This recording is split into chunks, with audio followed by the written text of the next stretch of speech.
Software engineer Vijayashanti Reddy ఆత్మహత్యకి సంబంధించినటువంటి mystery ఇంకా వేయలేదు. ఆవిడ్ని ఒక వ్యక్తి ఫాలో అయ్యారు అంటూ ఒక వార్త. ఆవిడ చివరిగా ఫోన్ కాల్ మాట్లాడింది వారితోనే, వారి మీద అనుమానాలు ఉన్నాయంటూ మరో వార్త. ఇలా రోజుకొక వార్త, రోజుకొక కోణం ఈ ఆత్మహత్య కేసులో బయటకు వస్తున్నటువంటి నేపథ్యంలో అసలు విజయశాంతి రెడ్డి ఆత్మహత్య కేసులో మిస్టరీ వీడుతుందా లేదా, ఆ కేసు పరిణామం ఎక్కడి దాకా వచ్చిందనేది మనం పూర్తి స్థాయిలో విశ్లేషణ చేసుకుందాం. ప్రస్తుతం మనతో పాటున్నారు ప్రముఖ సామాజికవేత్త, ప్రముఖ రాజకీయ విశ్లేషకులు కృష్ణకుమారి గారు మనతో ఉన్నారు. వారితో మాట్లాడదాం. మేడం నమస్తే. నమస్తే. విజయశాంతి రెడ్డి తన కొడుకుతో కూతురుతో కలిసి ఆత్మహత్య చేసుకుంది. ఆవిడ ఆత్మహత్యకి సంబంధించినటువంటి మిస్టరీ మాత్రం ఇప్పటివరకు వీల్లేదు. ఏంటి అసలు, అంటే ఆవిడ ప్రెజర్లో ఉండి ఆత్మహత్య చేసుకుందా, లేదంటే ఇతరత్ర కారణాలు ఉన్నాయా, ఆవిడని ఎవరో వెంబడించారనేటువంటి ఒక వార్త వస్తుంది. అలాగే ఆవిడ చివరిగా ఒకరితో ఫోన్ కాల్ మాట్లాడిందని, వారి వల్లే ఈవిడ ఆత్మహత్య చేసుకొని ఉండొచ్చు అనేటువంటి అనుమానాలు వ్యక్తమవుతూ ఉన్నాయి. ఏంటి అసలు ఈ ఆత్మహత్యకు సంబంధించినటువంటి మిస్టరీ వీడేనా లేదా అంటే ఏం చెప్తారు మేడం? ఇప్పుడు మొదటగా నా వరకు నేను మేడం ఇలాంటివి స్ప్రెడ్ చేస్తున్న వాళ్ళకి నేను చేసే విజ్ఞప్తి ఏంటి అంటే, మీడియా చాలా పవర్ఫుల్. మీడియా ఈ పవర్ఫుల్ మీడియము ఏం చెయ్యాలి, ప్రజలకి ఇవ్వవలసిన సరైన సమాచారాన్ని ఇవ్వటము, ప్రజల అవసరాలను గుర్తించి ప్రభుత్వాలకి ప్రజల అవసరాలు చేరవేసే విషయంలో కావచ్చు, ప్రభుత్వం తీసుకున్న నిర్ణయాలు ఏవైనా ప్రజలకు అనుకూలమైనవి అయితే వాటిని చెప్పే విషయంలో కావచ్చు, ఇట్లా ఒక మంచి పాత్ర పోషించాలి మీడియా. అలాగే కొన్ని సమస్యలకి, ప్రజలు ఎదుర్కొనే సమస్యలకి అవగాహన కలిగించాలి. ముఖ్యంగా విద్యాపరమైన విషయాలు కావచ్చు, ఆరోగ్యపరమైన విషయాల్లో అవగాహన కలిగించాల్సిన అవసరం ఉంది. ఇప్పుడు మనం ఈ ఆరోగ్యపరమైన అంశము అని చూసుకుంటే, ఇవాళ ప్రపంచం మొత్తం కూడా మానసిక ఆరోగ్యము అనే ఒక విషయం పట్ల చాలా సీరియస్గా ఉన్నారు. WHO కూడా సీరియస్గా చెప్తుంది. ప్రపంచంలో జనాభాలో ఈ దేశం ఆ దేశం అని లేకుండా ప్రతి 3 మనుషుల్లోనూ ఒక మనిషి తీవ్రమైన మానసిక ఆందోళనలో ఉంటున్నారు, మానసిక సమస్యలతో బాధపడుతున్నారు అని అంటున్నారు. సరే, చాలా దేశాల్లో దాని పట్ల అవగాహన ఉంది. ఏది నార్మల్, ఏది అబ్నార్మల్, ఇట్లా ఉన్నాయి.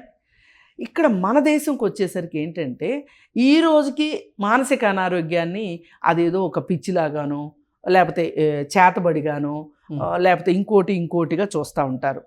ఏది కొంచెం డిఫరెంట్గా బిహేవ్ చేసే వాళ్ళని. పల్లెటూరులో అయినా అలాగే ఉంది, పట్టణాల్లో అయినా అలానే ఉంది. అయితే ఈ విషయంలో అలాగే మానసిక అనారోగ్యం పట్ల ఒక రకమైన సొసైటీలో ఒక ట్యాబు ఉంది, అంటే ఒక ముద్ర ఉంది. ఏంటి, వాళ్ళు పిచ్చోడు మాటలు నమ్మకండి, ఇలాంటివి ఉన్నాయి. స్టిగ్మా అంటారు దీన్ని. దీన్ని పోగొట్టడానికి ప్రయత్నం చేయాలి. ఎలా చేస్తారు? ఇది కూడా బీపీ లాంటిదే, ఇది కూడా షుగర్ లాంటిదే, లేదు ఇది కూడా మూత్రపిండాలకు సంబంధించిన, ఇప్పుడు డయాలసిస్ చేయించుకుంటూ ఉంటారు అంతే అనే ఉద్దేశంలో ఒక అవగాహనని సమాజంలో తీసుకురావాలి. అలాగే అసలు మానసిక సమస్యలు ఎలా ఉంటాయి, ఎందుకు వస్తాయి, వచ్చిన వాళ్ళు ఏం చెయ్యాలి, ఇట్లాంటివన్నీ చెప్పాల్సిన అవసరం ఖచ్చితంగా ఉంది. ఇప్పుడు విజయశాంతి రెడ్డి గురించి చూసుకుందాం. ఆవిడ చదువుకుంది, ఆవిడకి ఉద్యోగం ఉంది, పెళ్ళయింది, భర్త కూడా ఉద్యోగం చేస్తాడు, పిల్లలు ఉన్నారు, పిల్లలు మంచిగా చదువుకుంటున్నారు, ఒక ఇల్లుంది, కారు ఉంది, అన్నీ బాగానే ఉన్నాయి చూడటానికి. ఆమె కూడా ఆరోగ్యంగా కనిపిస్తుంది బయటికి. మరి ఆమె సడన్గా పిల్లల్ని, హాస్టల్లో ఉన్న పిల్లల్ని తీసుకొని వెళ్ళి రైల్వే స్టేషన్కి వెళ్ళి గూడ్స్ రైలుకి ఎదురుగా వెళ్ళి ఎందుకు నుంచుంటుంది? నిజంగా ఇవన్నీ ఉన్నవాళ్ళు చాలా హ్యాపీగా ఉండాలి కదా. ఎగ్జాక్ట్లీ. ఎందుకు చేసింది అంటే మానసిక ఒత్తిడి అని కొంతమంది చెప్తున్నారు. ఖచ్చితంగా మానసిక ఒత్తిడే. ఈ మానసిక ఒత్తిడి ఎందుకు వచ్చింది అంటే, ఒక ఒంటరితనం. ఇప్పుడు భర్త ఏం చెప్తున్నాడు, నేను ఎప్పటి నుంచో దుబాయ్లో ఉంటున్నాను, నేను దుబాయ్లో ఉండటం తప్పు కాదు అనేది చెప్పుకోవాలని చూస్తున్నాడు. బహుశా వీళ్ళిద్దరి మధ్య సంభాషణలో ఆమె ఇక్కడికి వచ్చేయమని చెప్పటమో, లేదంటే నేను ఉద్యోగం మానేసి నీ దగ్గరికి వస్తానని చెప్పటమో ఏవో నడిచినాయి వాళ్ళ మధ్యలో. ఓకే. అయితే కొంతమంది ఎలా ఉంటారంటే మనుషులు కలిసి ఉండటం కన్నా డబ్బులు సంపాదించటం మీదనే చాలా ఇష్టం ఉంటుంది వాళ్ళకి. కొంతమందికి ఏంటి, డబ్బులున్నా లేకపోయినా ఒకళ్ళకొకళ్ళం కలిసి ఉండాలి అనే తత్వంలో ఉంటారు. ఇక్కడ మరి ఏమి ఈక్వేషన్స్ వాళ్ళిద్దరి మధ్యలో తేడా వచ్చినాయో కానీ ఆయన అక్కడ ఈమె ఇక్కడ ఉన్నారు. మొన్నటి వరకు ఏమైంది, ఆమె ఉద్యోగం చేస్తూ పిల్లలు కూడా ఇంట్లో ఉన్నారు. మొదటగా పాప హాస్టల్కి వెళ్ళింది, 1 సంవత్సరం గడిచిపోయింది. 2వ సంవత్సరం వచ్చేసరికి బాబు కూడా హాస్టల్కి వెళ్ళిపోయాడు. 2 పిల్లలు హాస్టల్కి వెళ్ళిపోయారు. భర్త చూస్తే అక్కడ ఉంటాడు. ఇప్పుడు తల్లి, బ్రదరు, వాళ్ళ భార్య వీళ్ళు కలిసి ఉంటారు. అత్తమామతో కూడా ఈమె కలిసి ఉండదు. ఇప్పుడు అంటే అత్తమామల వేధింపులు కూడా లేవు ఈమెకి. తల్లి వైపు నుంచి ఏం వేధింపులు ఉంటాయి అనుకుంటారు. నిజం కూడా కావచ్చు, ఏమి వేధింపులు ఉండకపోవచ్చు. కానీ ఈమె ఒంటరితనం ఫీల్ అయింది. అయితే ఈ ఒంటరితనాన్ని ఈమె ఎక్కువగా ఫీల్ అయిందా, నిజంగా అంత ఒంటరితనం ఉందా అంటే మరి ఆమె మనసుకే తెలియాలి. ఓకే.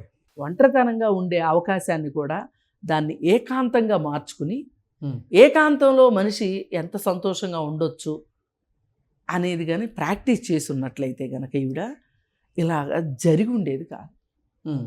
కానీ అలా అనుకోకుండా ఉండటానికి డామినేట్ చేసిన విషయం ఏంటి అని మనం అనుకుంటే ఖచ్చితంగా ఇన్నాళ్ళు ఆమె పోరాడింది ఒక రకంగా.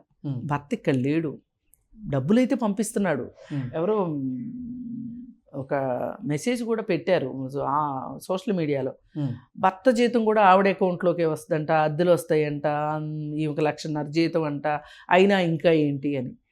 డబ్బు ఎప్పుడూ కూడా, డబ్బు మనకి ఒక మేరకు మనకు సంతోషాన్ని ఇచ్చే మాట వాస్తవమే, కానీ డబ్బే అన్నీ ఇచ్చే కాడికి చాలామంది సంతోషంగా ఉండాలి. డబ్బులున్న వాళ్ళందరూ కూడా సంతోషంగా ఉండరు, డబ్బులు ఖర్చు పెడతారంతే. మరి ఈ పరిస్థితుల్లో మరి ఓ పక్క ఉద్యోగం చేస్తూ ఓ పక్క పిల్లల్ని చూసుకుంటూ ఒంటరితనంతో ఆమె ఉన్న ఈ పరిస్థితిలో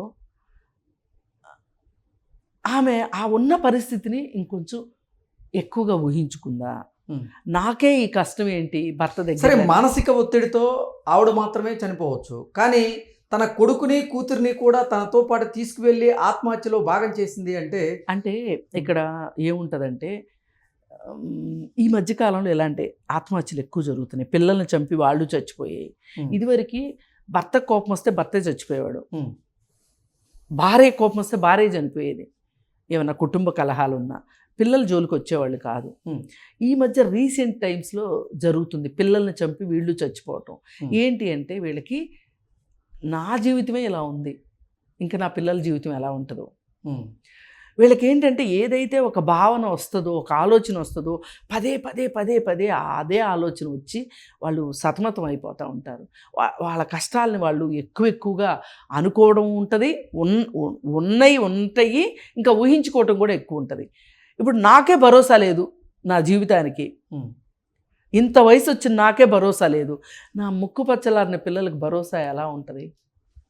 అసలు నా భర్త ఎన్ని రోజుల నుంచి ఇక్కడికి రావట్లేదు, ఇక్కడ కుటుంబ బాధ్యతలు పట్టించుకోవట్లేదు, ఆయన ఈ పిల్లలు చూస్తాడనే భరోసా ఏంటి? అలాగే తల్లి అన్న ఎవరి సమస్యలు వాళ్ళకు ఉంటాయి, ఎవరి పనులు వాళ్ళకు ఉంటాయి అని పిల్లల్ని ఇది ఏదో ఆ క్షణానికి ఆ క్షణం ఆవిడ తీసుకున్న నిర్ణయం అయితే కాదు. ఆమె బాగా ప్రిపేర్ అయింది. ప్రిపేర్ అవ్వకపోతే ఒక హాస్టల్కి వెళ్ళి ఒకళ్ళని, ఇంకొక హాస్టల్కి వెళ్ళి ఇంకొకళ్ళని తీసుకుని వచ్చి, ఇప్పుడు నిజంగా క్షణికావేశమే అయితే గనక ఇంత టైం గ్యాప్లో ఆవిడకి మళ్ళీ మనసు మారి ఉండేది. ఆమె బాగా దృఢంగా నిశ్చయం చేసుకుంది, అందుకే ఇలా చేసుకుంది. కానీ మానసిక నిపుణులు ఇస్తున్న ఆధారాలను బట్టి అంటే ఎవరు కూడా హఠాత్తుగా చనిపోరు. అంతకుముందే వాళ్ళు సిగ్నల్స్ ఇస్తారు, మీతో మేము డిస్కంఫర్ట్గా ఉన్నాము, మీతో మాకు బతకటం కష్టంగా ఉంది, అసలు నా జీవితం ఇలా ఎందుకు అయిపోయింది, నేను ఎవరికీ పట్టను, నన్ను పట్టించుకునే వాళ్ళు ఎవరూ లేరు, కష్టాలన్నీ నాకే వచ్చినాయి, ఇట్లాంటి డైలాగ్స్ స్ప్రెడ్ చేస్తారు. అలాగే ఎక్కువ ఖర్చు పెట్టడం కానీ, ఒక అబ్నార్మల్ సిచ్యువేషన్స్ కనిపిస్తాయి వాళ్ళల్లో. అలాంటివి మరి ఆ తల్లి గమనించలేదు. మరి భర్తతో వీళ్ళు మెసేజెస్ పెట్టుకుంటారు కదా, కంప్యూటర్లో కూడా మెసేజెస్ పెట్టుకుంటారు కదా, ఇప్పుడు ఫోన్లో కూడా మెసేజెస్ పెట్టుకుంటారు కదా, వాట్సాప్ చాట్లో అట్లాంటి వాటిలో ఏదో అయితే ఉంది. ఆ భర్త మట్టుకు వాస్తవం చెప్పట్లేదు అనిపిస్తుంది. నా భార్య ధైర్యవంతులారు, నా భార్య దేవత అని చెప్తున్నాడు. అంతేగాని ఇప్పుడు ఆయన ఏమైనా రివీల్ చేస్తే మరి నువ్వు అక్కడ ఎందుకున్నావు? మరి ఈమె అంత ఇదిగా ఉంటే కొన్ని రోజులు, ఒక 3 నెలలో 4 నెలలో సెలవు పెట్టైనా రావచ్చు కదా అని అడుగుతారు ఎవరైనా. అందుకోసం ఏంటంటే ఇవాళ ఈమె ఆత్మహత్య ద్వారా ఈ ప్రపంచం నేర్చుకోవాల్సింది ఏంటంటే, విపరీతమైన డబ్బు యావతోటి ఎక్కడెక్కడికో వెళ్ళిపోయే కన్నా ఇక్కడ వచ్చే డబ్బులతోటి మీ భార్యాభర్త ఒక చోట ఉండేలాంటి ఏర్పాట్లు చేసుకోవాలి ఎవరైనా. ఒక భార్యాభర్త కలిసి ఉంటేనే ఒంటరితనంతో బాధపడుతున్నప్పుడు వేరువేరుగా ఉంటే ఇంకెంత ఒంటరితనం ఉంటుంది? Loneliness, emptiness. ఇప్పుడు పైకే కారులో తిరగడము, మంచి బట్టలు వేసుకోవటము, పార్టీలకు వెళ్ళడము, సినిమాలకు వెళ్ళడము, హోటల్స్కి వెళ్ళడము, నగలు కొనుక్కోవటము, ఇవన్నీ పై మెరుగులే. లోపల చాలా ఎంప్టీగా ఉంటుంది. ఒక హాలో బ్రిక్ లాగా, చుట్టూ గోడ, మధ్యలో ఖాళీ. ఇది పరిస్థితి. అందుకోసం ఏంటంటే ఇవాళ కుటుంబ వ్యవస్థ కూడా ప్రమాదంలో ఉంది అనేది అర్థమవుతుంది. ఎవరికి వాళ్ళకి మన ఇంట్లో ఏం జరుగుతుంది ఒక్కసారి ఈ ఫోనుల్లో నుంచి, వీటిల్లో నుంచి, వ్యాపారాల్లో నుంచి, ఉద్యోగాల్లో నుంచి ఎప్పుడన్నా కాసేపు అయినా బయటకు వచ్చి అసలు ఏం జరుగుతుంది అనేది చూసుకుని, చెక్ చేసుకుని, ఇది మనం మాట్లాడుకుంటే అయ్యేలాగా లేదు అనిపించినప్పుడు ఖచ్చితంగా చేయాల్సింది ఏంటంటే సైకాలజిస్ట్ని కలవటం, సైకాట్రిస్ట్ని కలవటం, కౌన్సిలింగ్ తీసుకోవటం. కౌన్సిలింగ్ వల్ల కూడా కాదు అంటే గనక మందులు వాడుకోవటం. ఇవన్నీ కాదు, అసలు అంత దూరం మా వల్ల కాదు అనుకుంటే 1-2 హెల్ప్ లైన్లు ఉన్నాయి మనకి. రోష్ని హెల్ప్ లైన్ అని ఒకటి, భూమిక హెల్ప్ లైన్ అని ఒకటి, 2 హెల్ప్ లైన్లు ఉన్నాయి. వాళ్ళకి కానీ మనం కాల్ చేసామనుకోండి, వాళ్ళు మాట్లాడతారు మనతో. యువతలో ఉన్నవాళ్ళు ఎవరు ఏంటి వీళ్ళ వివరాలు కూడా అడగరు, వీళ్ళ కుటుంబ పరిస్థితి అడుగుతారు. పేర్లు ఊర్లతో పని ఉండదు వాళ్ళకి. వీళ్ళు చెప్పిందంతా వింటారు. అసలు ఒక్కొక్కసారి ఎవరికైనా చెప్పేసుకుంటే కూడా మొత్తం బాధలు పోయిన ఫీలింగ్ ఉంటుంది. అప్పుడు వాళ్ళు ఇది ఇలా కాదండి, మీరు ఇంకా అంటే మేము మీకు చేయగలిగిన దానికంటే ఎక్కువ సమస్యలు మీరు ఉన్నారు, మీరు పలానా చోటకి వెళ్ళండి అంటే సైకాట్రిస్ట్ దగ్గరకో సైకాలజిస్ట్ దగ్గరకో వెళ్ళమంటే వెళ్ళొచ్చు. అంటే మన చుట్టూ మనకి ఇలాంటి సపోర్ట్ సిస్టమ్స్ ఉన్నాయి. ఇవి గుర్తుపెట్టుకోవాలి. ఇవాళ ఒక సాఫ్ట్వేర్ ఇంజనీర్ కూడా సూసైడ్ చేసుకుని చనిపోయాడు. మొన్న ఒక సాఫ్ట్వేర్ ఇంజనీరు హుస్సేన్ సాగర్లో దూకి చనిపోయింది. ఇట్లాంటి వీళ్ళందరికీ బతకగలిగిన స్తోమత ఉంది, కానీ బతకలేకపోయారు. అందుకని హెల్ప్ లైన్ సపోర్ట్ సిస్టమ్ తీసుకోండి. అప్పుడు పైగా వీళ్ళు చనిపోతూ బతికున్న వాళ్ళకి ఒక జీవితకాల ప్రశ్నను మిగిల్చి వెళ్తారు కదా. అందుకోసం ఏంటి అంటే పక్కనున్న వాళ్ళు కూడా కొంచెం గమనించుకోవాలి. మీరు మాట పడే అవకాశం ఉండకూడదు అనుకుంటే, మాట పడాల్సిన అవసరం ఉండకూడదు అనుకుంటే, మీరు మీ పక్కనున్న వాళ్ళని గమనించుకోండి. ఎదుటివారి జీవితంలో ఎటువంటి మార్పులు వస్తున్నాయి అనేది గమనించుకోండి, చేయాల్సిన అవసరం ఉంది. పక్కింటి వాళ్ళవి చూడక్కర్లా, మీరు మీ ఇంట్లో వాళ్ళవి ఎవరింట్లో వాళ్ళవి వాళ్ళు చూసుకుంటే. Okay madam, thank you.